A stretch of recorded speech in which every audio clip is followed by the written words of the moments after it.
So comes in that one of the reasons I'm having these experiences is the water, because I keep wanting to have the experiences out of the water. And what happens is, like, I'll be in my practice room and a message will come in for a client, and I feel like I can see like 3%.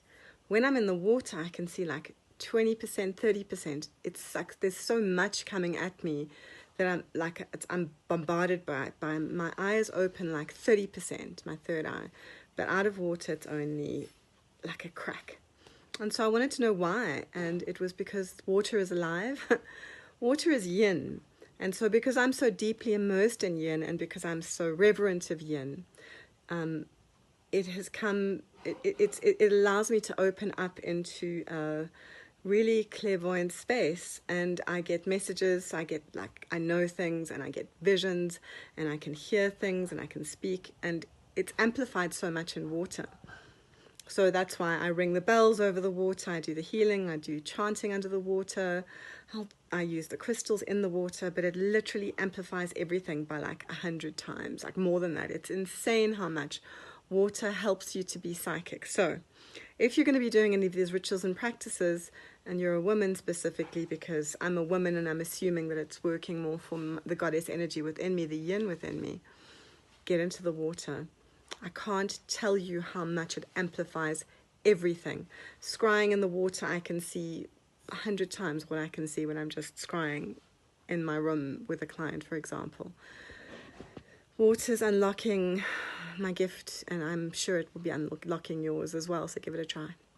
Right, so I looked into Shalini's crystal, and instantly I saw shapes, recognizable shapes. I saw a person running across a landscape from a cataclysm, and then I went into the cataclysm itself,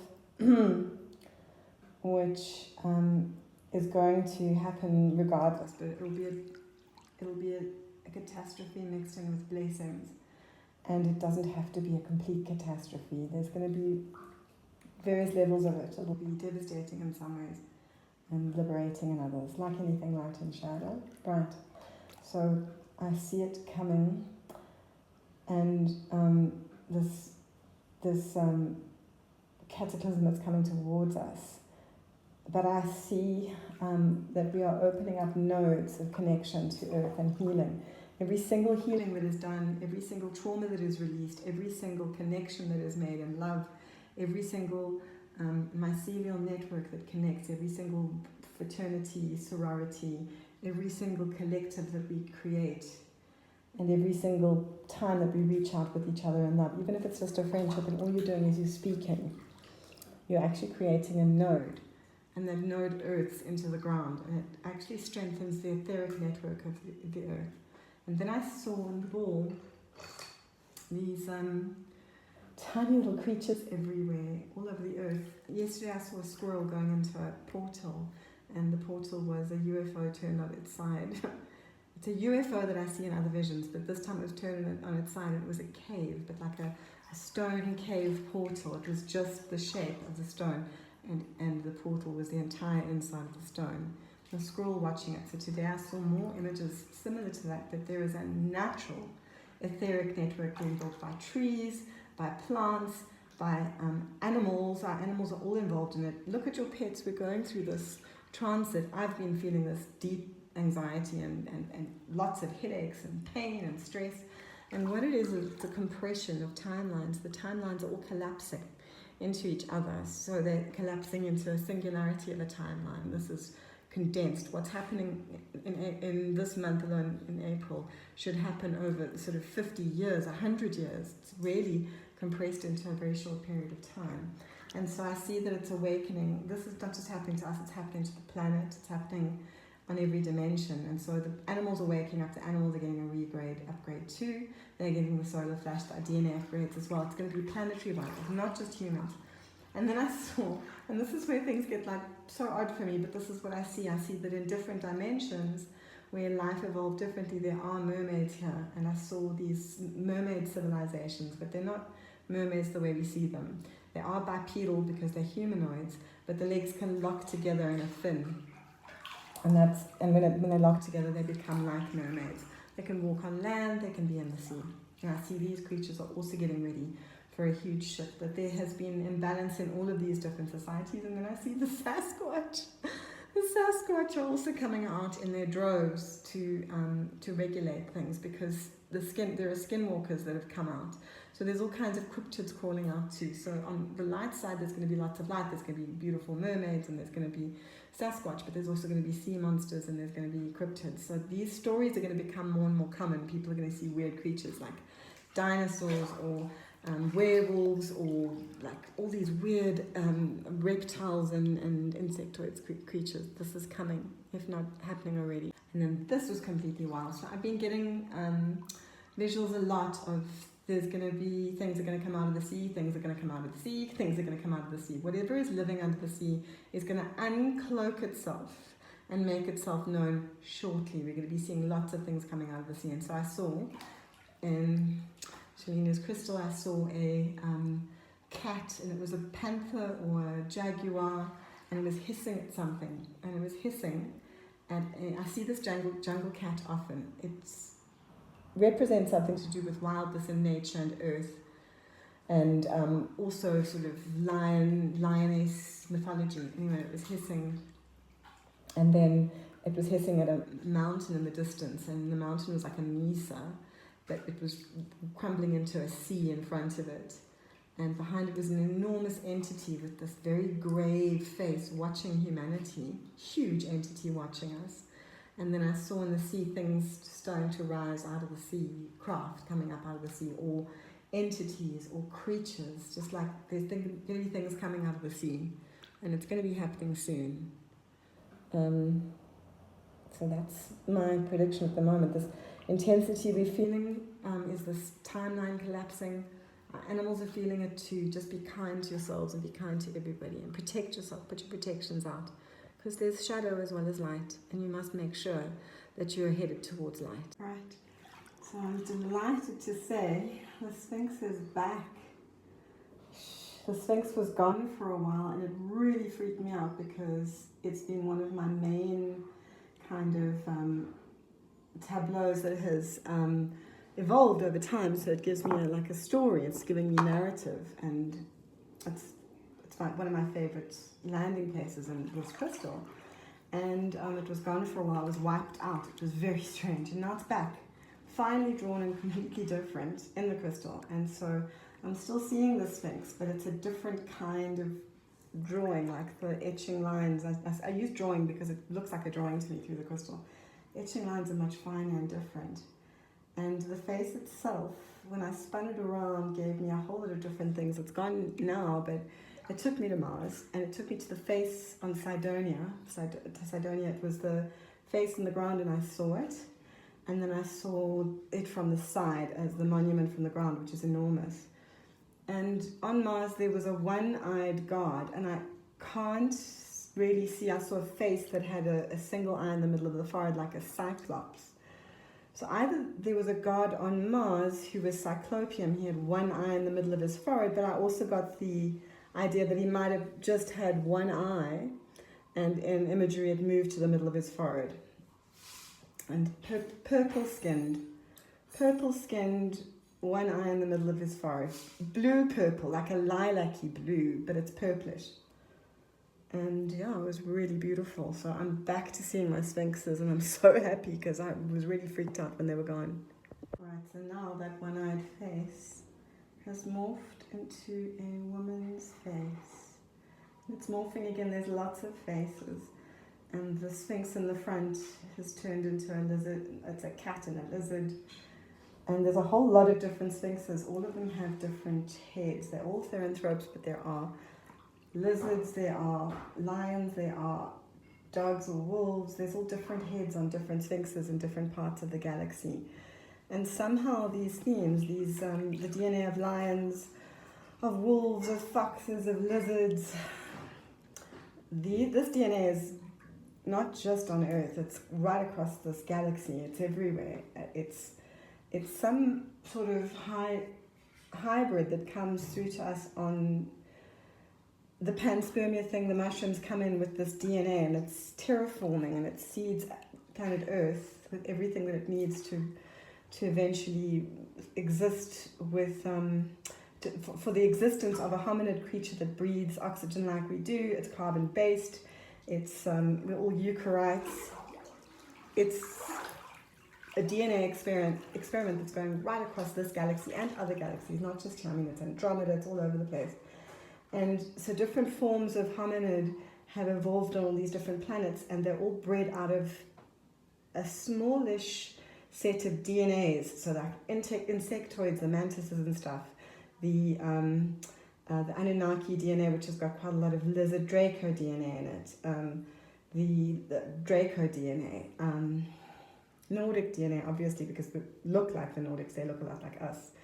But there's dog DNA, wolf DNA, fox DNA, lion DNA. The lions are a real thing, and there are all different hominids right across the galaxy with different purpose, different powers. And on this planet, because it's such a prolifically vibrant planet full of life and creativity and a beautiful, vibrant energy, it's a beacon across multiple galaxies to come here and, you know, just exist in this extremely densely rich, full of life place. There aren't a lot of places like this in the galaxy. In fact, we're one of the most prolific in the entire galaxy.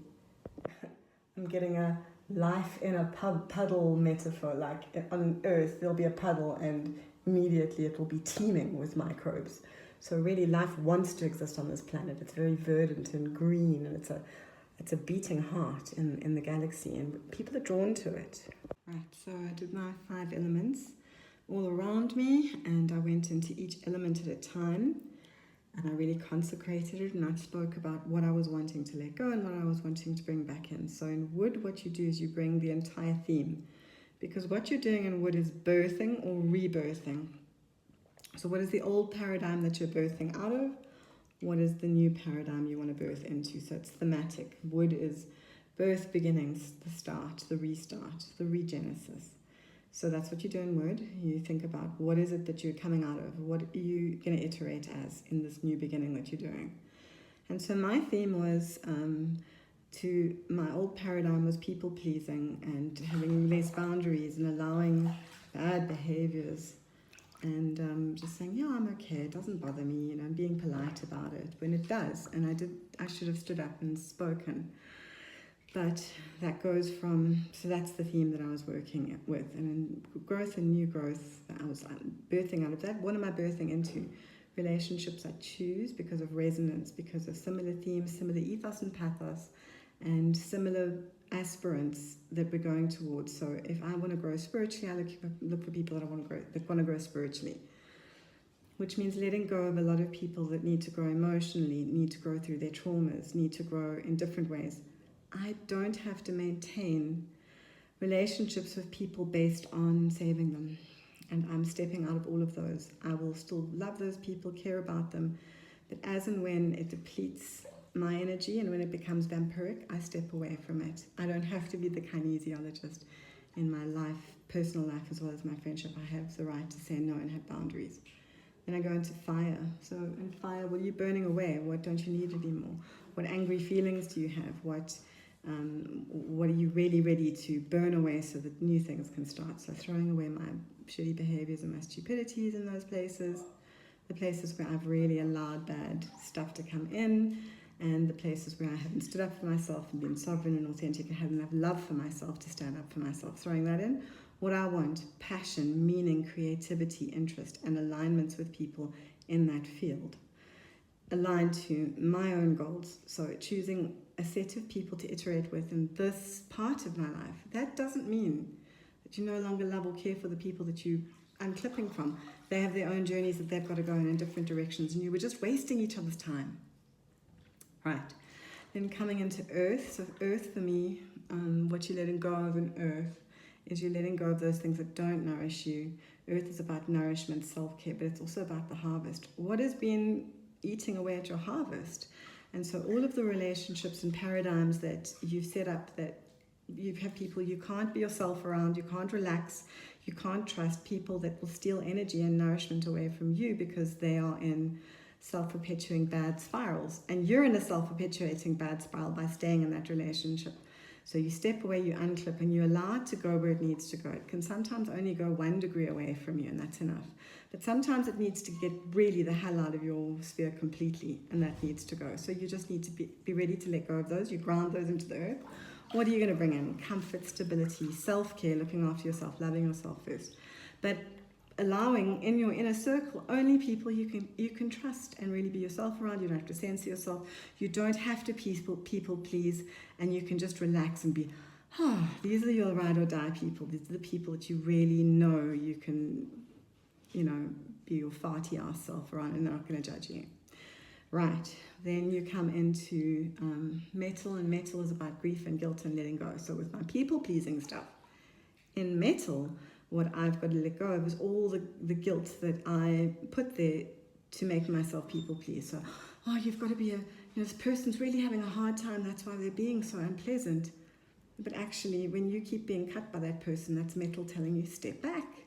They're in a spiral of their own making, or they're in a spiral that has nothing to do with you. You can't save everybody. Saving people is bad for them and it's bad for you. Step back, let them figure themselves out.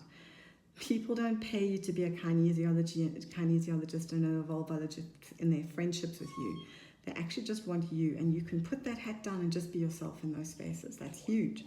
This is a big thing. So I put my universal panacea in this spot, and there's gold, all different kinds of gold, and monoatomic gold in there, along with my wedding rings. Let go a lot of that, and then just what do I get? I breathe easy, and I can let go of my shit.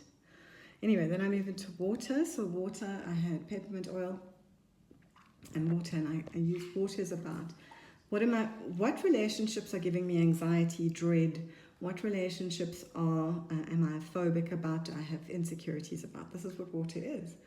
And just realizing that there are some relationships that I just have deep anxiety in and around, and it's because I'm not actually listening to myself. And stepping out of those relationships where there's anxiety, stepping out of putting them degrees further out from me so that I don't have to feel, that I don't open up to those people because I don't feel safe, I'm not safe. Listen to myself. So put those people further out, and it's good for them too, because they learn that they can't behave like that in relationships because you're not allowing it anymore, and you were the only person allowing it.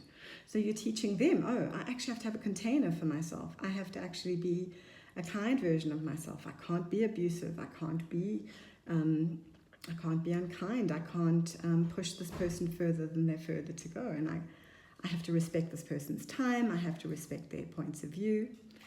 This is a big one for me. I actually feel the anxiety again just thinking about it, because I want to really only feel completely relaxed and safe in my friendships going forward. And if I was my own client, I'd say to myself, only choose friendships and relationships where you are 100% yourself, and you can be 100% yourself. Don't be 100% yourself or completely uncontained around people you're not safe with. Those people don't belong in your closest circles. Push them further out. That's what boundaries is, and this is such a powerful, powerful understanding for me. And then I go back into wood, so then it's the rebirth cycle. So I go back to wood, and then I'm really only cementing in the things that I want. And so I go from wood, just sniffing the essence that I had there, just go to earth, sniff the essence I have there for earth, come down, because now I'm in the co-cycle, going down to water, sniffing the essence for water, going up to fire, holding the Kali essence for fire, because that's who I had in fire. Kali was my essence, teaching me about boundaries. Right, coming down into metal, holding universal panacea, and coming back into my wood, which was a lavender. Just a blissful, blissful set of insights. And set now for this new year, I am only choosing to allow those people close to me that I can be 100% safe with. People that are not unpredictable, people that are not going to want to hurt me or use what they know about me or just drain me. So my real year this year is going to be about choosing the people that are aligned with me. And again, all of those people that I was in toxic relationships with, I was also in that toxic relationship. So it's not just that person, it's me as well. It's my shadow holding on to that and holding up crappy behaviors in other people and letting them hold up crappy behaviors in me, and that's done. Right, 8 minutes. Really great insight. Had a client today who was struggling with knee pain and shoulder pain, and I tried to explain how pain sits in the body as a result of emotional upsets that happen. And I just had a gorgeous, I tried to explain it, I think I did an okay job, but in the bath I had this gorgeous insight where I explained it to her. Again, I sometimes do this because it helps me if I see the person again or if I see somebody with a similar issue. So how I explained it was, let's say you have a boss who's not a nice person and he bullies you a bit, and then he fires you, and it's terrible and it's shocking, and you feel really upset and betrayed and hurt. And that day, as you're leaving your place of work, you stumble and you sprain your ankle. So you go home with a sprained ankle and a broken heart, feeling very rejected and abandoned. And if you're metaphysically awake and you connect emotional pain to your muscles, bones and joints, etc., you might immediately do a release of this, and you'll heal it quite quickly so that it doesn't have a chance to sink into your body. So this is conscious. Now all of this is conscious. You know your heart is broken because of your job loss and the way your boss treated you, and you also know that you have a sore ankle. So this is all in your conscious mind. You might, let's say you take a painkiller for the ankle and over a few days it goes away. So it heals a little bit, but it's still there. It's still a little bubble sitting there, not completely healed. Might niggle you, but it might go away for years. Then you start dating a guy and he's a bit of a bully, and he's a bit mean to you, and he kind of starts reminding you of this horrible boss you had. So then one day he breaks up with you, and it's devastating, and you feel all those same feelings again. So that's the trigger. Same feelings happen, and you wake up the next morning and your ankle is throbbing. No reason for it. So then you go to the doctor, and the doctor says, well, what happened? I don't know. I woke up this morning with a sore ankle. But you don't connect it to your boyfriend breaking up with you.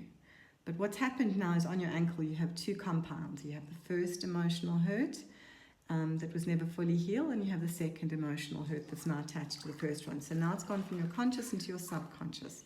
So this is actually partially a three-in-one concept, which is beautiful. I've read the book and I really love it. It explains it so well. That's okay. So then now it's in your subconscious. So you haven't actually connected it to the emotion that you're feeling. You know you're feeling terrible, you know you have a sore ankle. Oh, woe is me, this is awful. I've been broken up with, and now I've woken up with a sore ankle. Right. So then something happens later on in life, and you have another shock to your system which affects you. But it doesn't just affect you in your ankle. You started carrying heavy burdens in other joints in your body, and so you have muscles, bones and joints in the rest of your body that are now acting up. Really great insight. Had a client today who was struggling with knee pain and shoulder pain, and I tried to explain how pain sits in the body as a result of emotional upsets that happen. And I just had a gorgeous, I tried to explain it, I think I did an okay job, but in the bath I had this gorgeous insight where I explained it to her. Again, I sometimes do this because it helps me if I see the person again or if I see somebody with a similar issue. So how I explained it was, let's say you have a boss who's not a nice person and he bullies you a bit, and then he fires you, and it's terrible and it's shocking, and you feel really upset and betrayed and hurt. And that day, as you're leaving your place of work, you stumble and you sprain your ankle. So you go home with a sprained ankle and a broken heart, feeling very rejected and abandoned. And if you're metaphysically awake and you connect emotional pain to your muscles, bones and joints, etc., you might immediately do a release of this, and you'll heal it quite quickly so that it doesn't have a chance to sink into your body. So this is conscious. Now all of this is conscious. You know your heart is broken because of your job loss and the way your boss treated you, and you also know that you have a sore ankle. So this is all in your conscious mind. You might, let's say you take a painkiller for the ankle and over a few days it goes away. So it heals a little bit, but it's still there. It's still a little bubble sitting there, not completely healed. Might niggle you, but it might go away for years. Then you start dating a guy, and he's a bit of a bully, and he's a bit mean to you, and he kind of starts reminding you of this horrible boss you had. So then one day he breaks up with you, and it's devastating, and you feel all those same feelings again. So that's the trigger. Same feelings happen, and you wake up the next morning and your ankle is throbbing. No reason for it. So then you go to the doctor, and the doctor says, well, what happened? I don't know. I woke up this morning with a sore ankle. But you don't connect it to your boyfriend breaking up with you. But what's happened now is on your ankle you have two compounds. You have the first emotional hurt that was never fully healed, and you have the second emotional hurt that's now attached to the first one. So now it's gone from your conscious into your subconscious. So this is actually partially a three-in-one concept, which is beautiful. I've read the book and I really love it. It explains it so well. That's okay. So then now it's in your subconscious. So you haven't actually connected it to the emotion that you're feeling. You know you're feeling terrible, you know you have a sore ankle. Oh, woe is me, this is awful. I've been broken up with, and now I've woken up with a sore ankle. Right. So then something happens later on in life and you have another shock to your system which affects you. But it doesn't just affect you in your ankle. You started carrying heavy burdens in other joints in your body, and so you have muscles, bones and joints in the rest of your body that are now acting up. Right. So now people don't see how you can connect emotional pain to muscles, bones and joints in your body.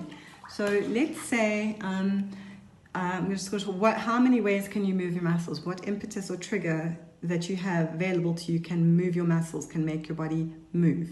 So you could consciously say, I'm going to take a step, then you lift your foot and you take a step consciously. But if you're just walking with somebody, you're not thinking consciously, I'm taking a step, I'm taking a step, I'm taking a step. You just walk. So subconsciously, you're just moving because you're keeping in time with somebody. So consciously you can move, subconsciously you can move. What else can make you move? Well, hunger could make you move. If you're hungry and somebody put a plate of food at the end of the table, without thinking about it, you'll walk to that plate of food. So that's your senses can make you move. If you see something that frightens you, you might run away. If you see something that is interesting, you might move towards it. So you can be attracted or repelled by your senses as well. You'll lean in to listen to some music you're enjoying. You'll lean away if you hear a loud noise. You will lean towards a person who's attractive to you and away from a person who's repellent to you. And emotions. How do emotions? I mean, these are emotions. If you get a terrible shock, if you hear that something terrible has happened to someone you love, you might lose all the strength in your body and fall down in weakness. So your muscles will stop working completely. You might find that you'll see something happening in front of you. You'll see somebody you love being hurt and you'll spring to protect them. So you'll spring. So it's the opposite of that weakness. You'll spring towards. So there are many feelings, senses and triggers that can trigger your muscles to move. Emotions can make your muscles move. So emotions, if they can make your muscle contract and relax, why couldn't it be that you might get a repetitive strain injury from doing an action over and over again? And you understand that because that's an action that you're doing that's wearing at the muscles. But if an emotion can affect your body to that extent, why couldn't it cause dysfunction in the muscles, joints and bones? And that's really part of how kinesiology works in that regard. We identify what muscles, bones and joints are affected, and then we find out what emotions are being stored in those muscles, because they do get stored. Trauma gets stored there. And we've seen the most amazing recoveries. I've seen somebody who had a car accident, crushed his pelvis, his leg grew by about that much. It was amazing, just from an emotional balance. He couldn't wear his prosthetic to the car. He had to have it ground down the next day. Anyway, magic is real, guys. Right, so now people don't see how you can connect emotional pain to muscles, bones and joints in your body. So let's say, we're just going to how many ways can you move your muscles? What impetus or trigger that you have available to you can move your muscles, can make your body move? So you could consciously say, I'm going to take a step, then you lift your foot and you take a step consciously. But if you're just walking with somebody, you're not thinking consciously, I'm taking a step, I'm taking a step, I'm taking a step. You just walk. So subconsciously, you're just moving because you're keeping in time with somebody. So consciously you can move, subconsciously you can move. What else can make you move? Well, hunger could make you move. If you're hungry and somebody put a plate of food at the end of the table, without thinking about it, you'll walk to that plate of food. So that's your senses can make you move. If you see something that frightens you, you might run away. If you see something that is interesting, you might move towards it. So you can be attracted or repelled by your senses as well. You'll lean in to listen to some music you're enjoying. You'll lean away if you hear a loud noise. You will lean towards a person who's attractive to you and away from a person who's repellent to you. And And emotions. How do emotions? I mean, these are emotions. If you get a terrible shock, if you hear that something terrible has happened to someone you love, you might lose all the strength in your body and fall down in weakness. So your muscles will stop working completely. You might find that you'll see something happening in front of you. You'll see somebody you love being hurt, and you'll spring to protect them. So you'll spring. So it's the opposite of that weakness. You'll spring towards. So there are many feelings, senses, and triggers that can trigger your muscles to move. Emotions can make your muscles move. So emotions, if they can make your muscle contract and relax, why couldn't it be that you might get a repetitive strain injury from doing an action over and over again? And you understand that because that's an action that you're doing that's wearing at the muscles. But if an emotion can affect your body to that extent, why couldn't it cause dysfunction in the muscles, joints, and bones? And that's really part of how kinesiology works in that regard. We identify what muscles, bones, and joints are affected, and then we find out what emotions are being stored in those muscles, because they do get stored. Trauma gets stored there. And we've seen the most amazing recoveries. I've seen somebody who had a car accident, crushed his pelvis. His leg grew by about that much. It was amazing, just from an emotional balance. He couldn't wear his prosthetic to the car. He had to have it ground down the next day. Anyway, magic is real, guys. Just gorgeous download on the next deck of cards and how it works.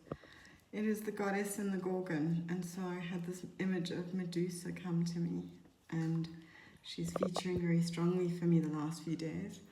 And she came to me and she showed me how she looked at me with this loving eye, and her eye was just like a rainbow. Her third eye, the third eye of her, a rainbow, so beautiful.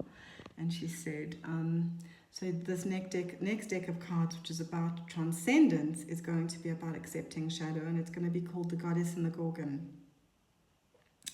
And she will be the first goddess. It is Medusa with her eye, her third eye open and her earthly eyes closed, and the shadow side is going to be her earthly eyes open and her third eye closed.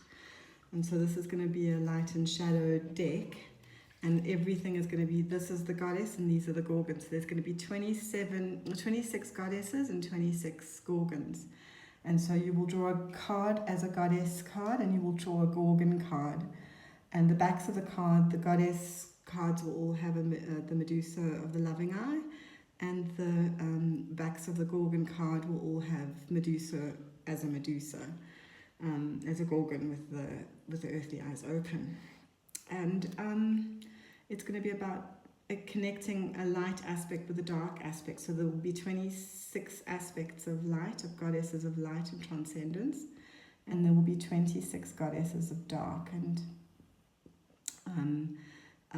shadow that you have to accept. So let's say you draw number 8, and it's the goddess of freedom, the goddess of free will and free movement.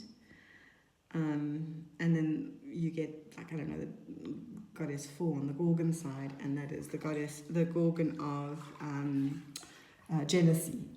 And so how does the Gorgon of jealousy connect to freedom and liberation and correcting the shadow aspect at the intersection of those two things? I mean, I actually am so blown away with this right now.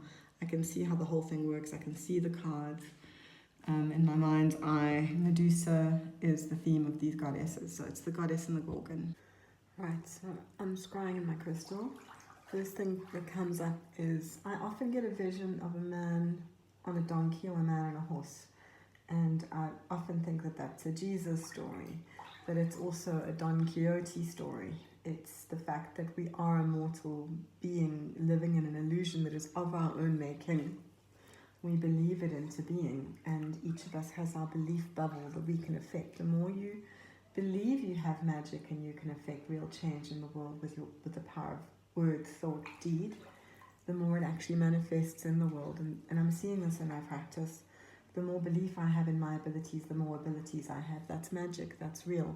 And that's quantifiable in the science, because they've replicated this across multiple fields, in psychology, in business, in science. I mean, they've done science on this, telepathy stuff that they're doing, all the sign cognition stuff. we are able to manifest what we truly believe. Positive thought has a positive outcome. And so we are becoming magic, and the science is finally starting to say, yeah, guys, it's real. So people are slow to catch on. I've been fast forwarded through a lot of this by the divine experiences that I'm having thanks to the goddesses coming into my life. And so for me, the energy is very, very beautiful and very magical as I'm kind of finding myself non-attached in an interesting way.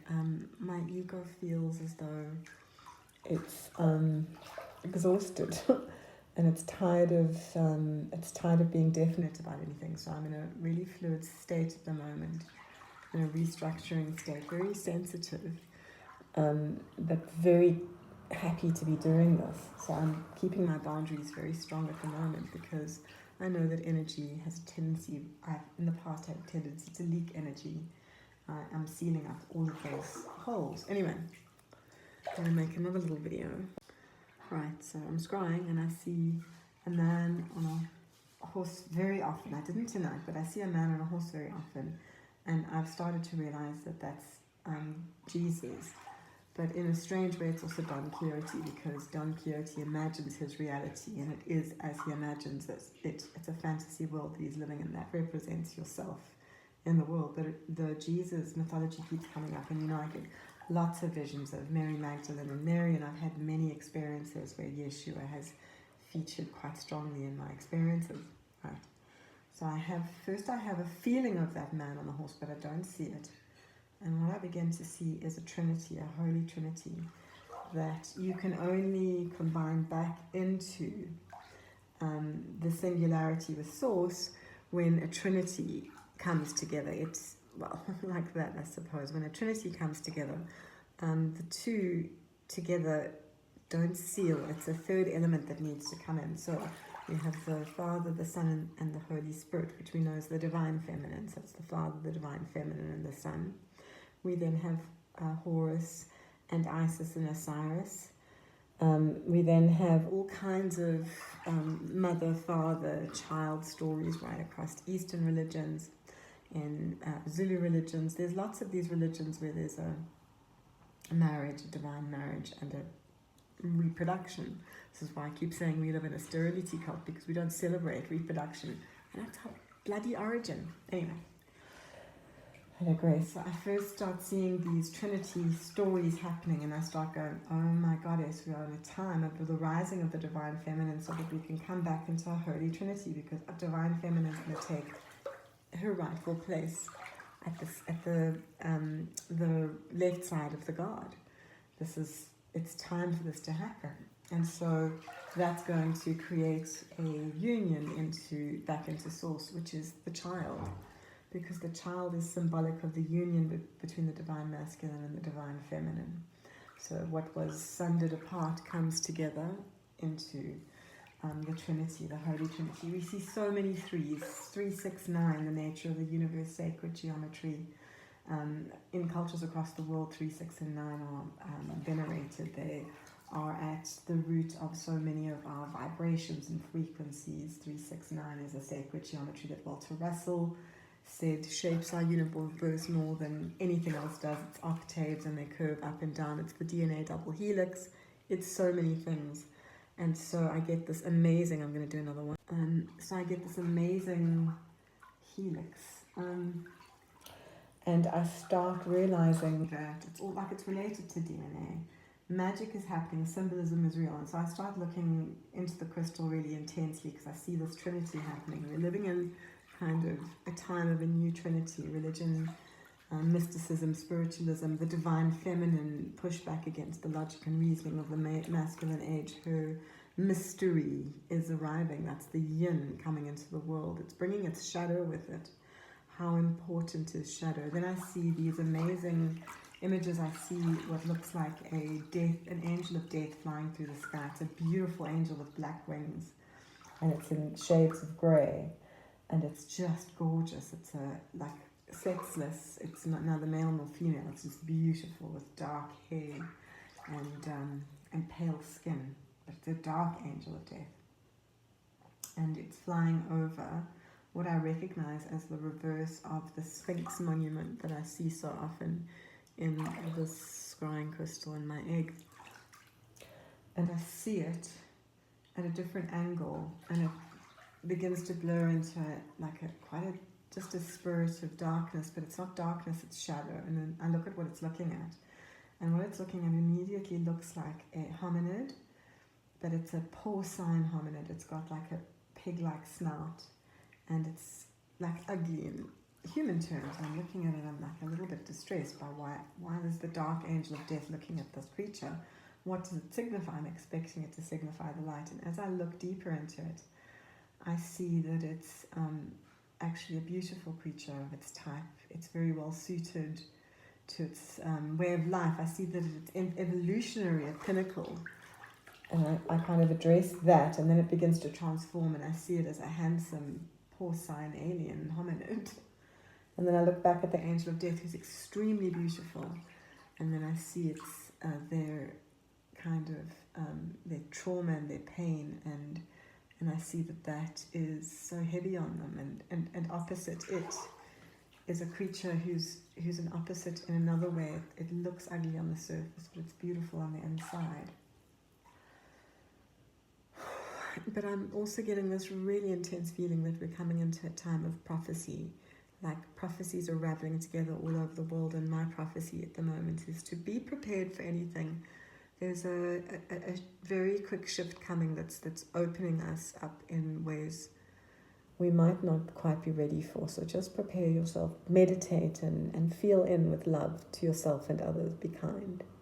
So ascension and ascent and descent, and we tend to always want to ascend. We tend to always want to be in enlightenment, go towards the yang, go towards the light, lift, rise all the time. There's a spiritual kind of push to do that, and it's partly because of erasing thousands of years of divine feminine, who says the answers that you seek are in the cave you fear to enter, which is about going in deeper and deeper, because the deeper you go into self, the more you evolve into the next iteration of light. And so the yang ascent is this thing that you crave, and if you're working with Kundalini, if you're working with the chakra system, you're always like, yes, let the energy rise up towards upliftment. But that religion was also skewed towards masculine and skewed away from feminine as well. So there's a lot of patriarchy in that religion. So I'm starting to see that underneath that is a hidden divine feminine in so many religions across the world, right? So yang is supposed to rise. So yang is the Kundalini rising as well. Yang is your energy moving up your meridians, the meridians that are supposed to go in that direction. Yin is the opposite movement. Yin must come down. Yin must descend. What comes up must come down. As above, so below. Each has equal importance. Shadow integration is absolutely pivotal and key at this point. It's not just about ascent. It's not just about a Kundalini rising and spiritual enlightenment. We are in this body, in this avatar, in this realm, this simulation, this matrix, whatever you want to call it, to have this experience, and we have to be embodied to have this experience. And then I thought about the words that we use, and somebody called me a witch the other day, and I've always called myself a witch, and I stopped for a second. I thought, I don't know, witch is a bit contentious now, because lots of people are getting upset about terminology again. And I thought, you know what, bugger that, because all of our terms get taken away. When women get together, we practice a kind of magic that men are incapable of. And I don't care what kind of magic men are capable of. They're not capable of the same kind of generative force that a group of women, a coven, a sisterhood, a collective of women has power and force. And the more women there are, the more it multiplies. And this is something that came to me during my launch last week, being uplifted and supported on that goddess energy of love. It was one of the most profound experiences of my life. I was transported by love, by absolute connection. And that's what a collective of women does. That's why we always get broken up. That's why there's fear around the female collective, witches, covens, sisterhoods. And so I reject that, and I embrace everything that is female science. Female science is magic, it's alchemy. It's transformation, transmutation, it's sacred geometry, it's curves, it's mystery, it is time. Before I even got into the bath today, I was downloading during my chakra clearing process where I breathe light backwards from root all the way up to heart with my eyes closed, and then I open my eyes at heart and I breathe out from heart upwards in a big arc back down where I come back, I pull light backwards up from root to heart again. Always pause at heart. Heart is the bridge between body and mind spirit. Heart is where body meets soul spirit kind of thing. So that's where the Mobius strip crosses over at heart. That's where the black hole and the white hole meet. That's the singularity. That's the point of nullification between the 2 points. But the light is as important as the shadow, is as important as the light is as important as the shadow. And it came to me that it's the reason that I always do my clearings with my light crystal, which represents Yang, but also Blaze, even though Blaze is my goddess. There's a light about her, she's a soul, she's above. And then the little black one underneath, which represents Naya, our little pug that we had for a while, that we shared with my friend Marty. And she died.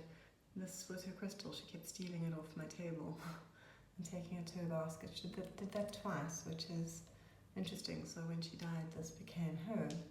And she represents chaos to me, and mortality, but also kind of shadow. She was like a dog full of such contradictions and so much life lived in 1 year. And so that's chaos, that's the disruptor. And I always have the two together in my hand when I use them, because both aspects are as important. Now, even though they're very different sizes, this is slightly heavier than this, but this tiny little crystal, this tiny little piece of, is it not black tourmaline.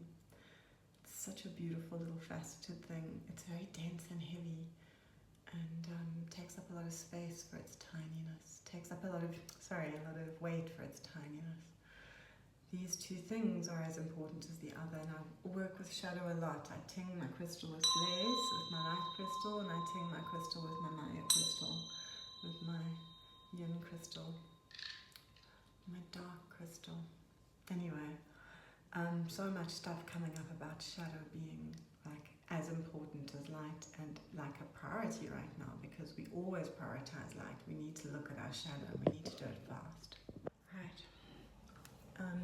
So I'm scrying on Shalini's crystal, and I see, one of the first things that I see is a man, a Russian soldier with a little square hat, and he's running, and he's got a wolf on a lead, a huge wolf.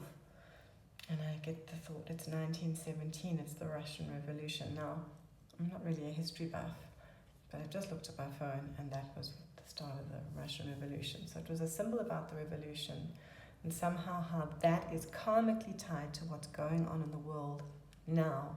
Something happened karmically in Russia during that revolution that is being resolved in whatever this time frame is. Then I go to seeing these three, first it looks like mountains, and then I realize that they're mountains with faces embedded in them. And the faces are the faces of what looks like at first giant baboons, and then as I turn the crystal, they become three giant Sasquatch, beautiful. And they say that they're watchers, they're kind of these three watchers, and that they are us, they're the root of us on this planet, Sasquatch. But what we are is 100% the aliens. Humans are aliens, we're hybrids.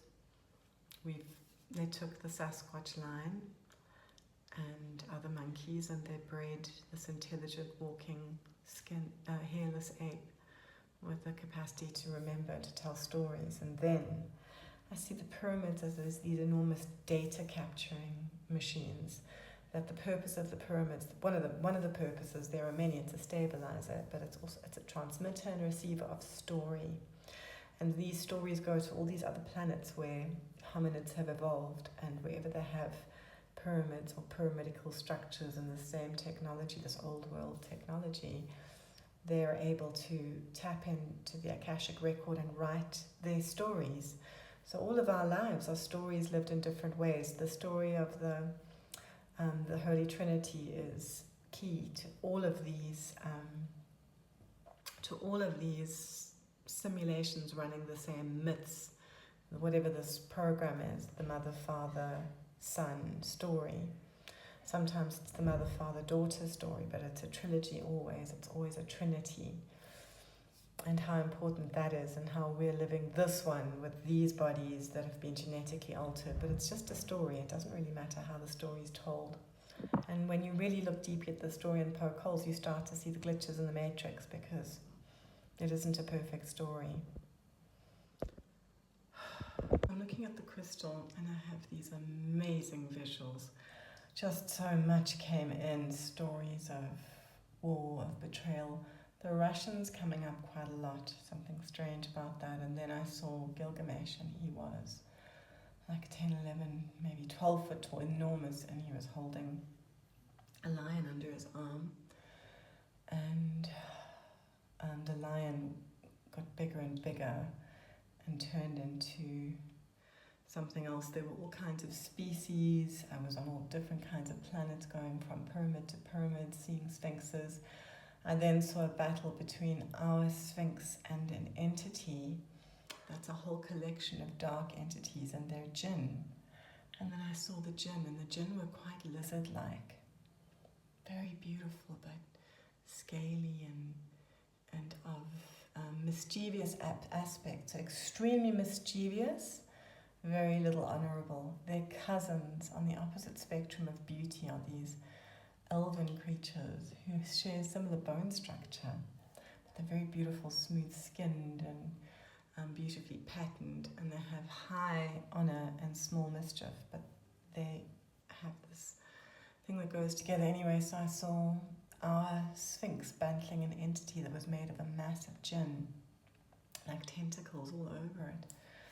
Very crazy. And so our beautiful sphinx is her entity is a guardian for this world. She battles. She doesn't keep evil from this world, but she keeps it constrained and contained. Just very, very beautiful.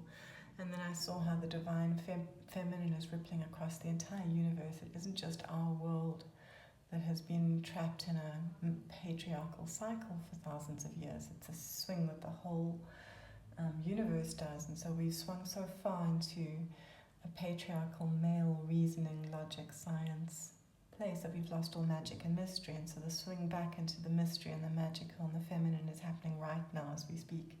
And it's not just our planet, it's every single planet. It's our solar system, our galaxy, the Milky Way. It's all the galaxies in this universe. It's all the universes. This divine feminine is sweeping back to take us back on the arc into magic and mystery. And there was so much more. I'll see if anything else pops back up. Oh yes, I'll do another one. And so then I see this entire universe scattered out in the divine feminine, and I start seeing different aspects of divine feminine. I start seeing how the divine feminine's been demonized for so long, witches, Medusa, harpies, a patriarchy that has suppressed women, which has been bad for men too. I don't blame men for the patriarchal energy we've been in. We've just been in it, and it's righting itself. Anyway, so I see this as this lattice that goes across, and then I start seeing it as a crystal. I'm looking into my crystal now, right? And it says, go within. And so I close my eyes, and I see this heart shape in front of me. The crystal turns into this beating heart, and starts taking me deep, deep into psyche, deep into my mind, deep into my cells, into my body, into embodiment, and then deeper beyond it, that into the yin, the plenum behind it. Just magnificently floating in this black void. And I see that it's a crystal, and it's a communicating crystal.